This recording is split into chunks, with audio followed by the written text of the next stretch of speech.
I'm Lynn Bentley. I'm Vice President of Quality and Regulatory Affairs, and I'm here today with my colleague, Urvi. Hi, I'm Urvi Patel, and I am the Senior Manager of Quality Improvement at the American Healthcare Association. This morning, we're going to start by talking about how you get started. Urvi, what do I need to do in order to register to do Payroll-Based Journal, or PBJ?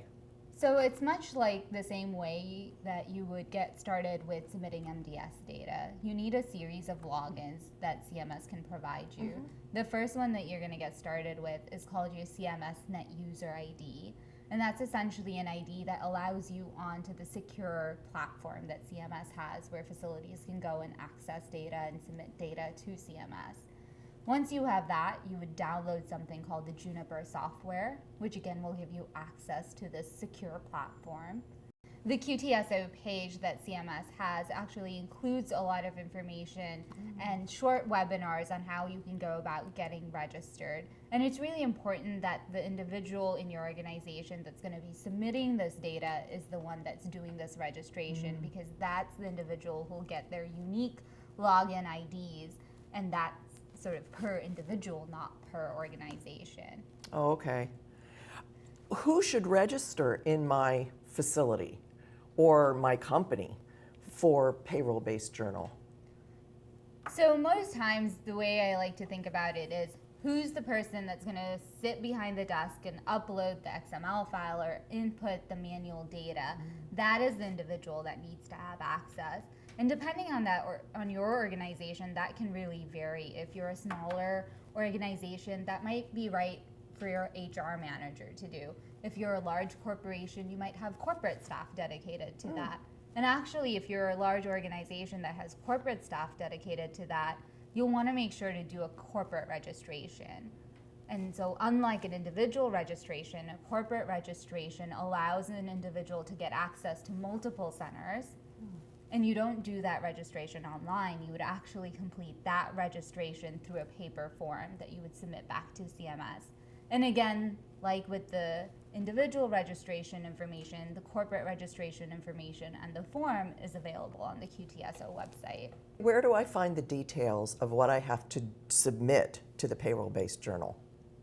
So all of the details related to the Payroll-Based Journal can be found on the CMS website that's dedicated to the Payroll-Based Journal. The easiest way to get to that website is actually just going through Google. So if you'll go to Google and in the search box type in CMS Payroll-Based Journal, you'll get the link that you need to click on to navigate to the CMS page on Payroll-Based Journal. Okay. Once you're there, you sort of scroll all the way down, and that's really where all of the hyperlinks are to all of the documents that you'll need.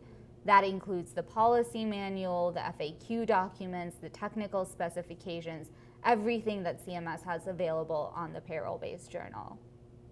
When you're taking a look at all of those materials, the first piece of information you really want to review is the Payroll-Based Journal manual. That has all of the information that's available on the policies related to Payroll-Based Journal, what data needs to be submitted, what data shouldn't be submitted, etc.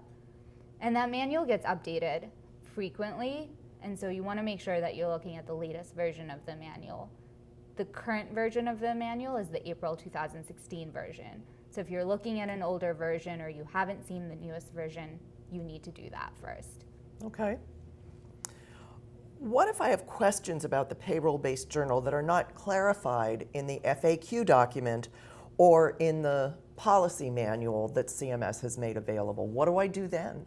So that's a really great question. Depending on what specific question you have a couple of resources available to you.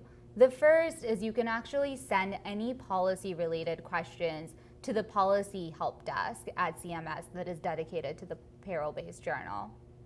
If you don't have a policy question, and let's say your question is more technical in nature, they have a specified technical help desk for policy Payroll-Based Journal manual questions.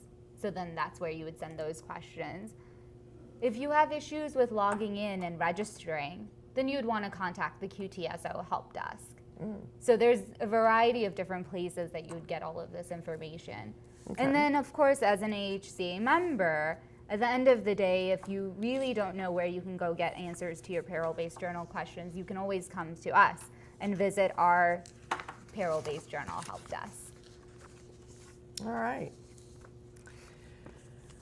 How does CMS plan to incorporate this data that they're collecting into 5-star? And what details do we have about what they will publicly report?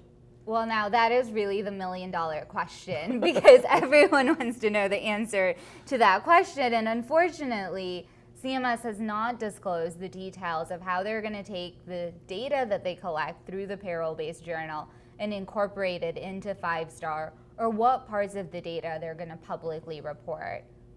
They have stated in conversations that when they get to a place where they know how they're going to do the calculations, or before they publicly put out any of the data for consumption to the greater public, they will give providers enough notice to review the data, to take a look at it. But unfortunately, right now, we don't have much else to go off of. Okay.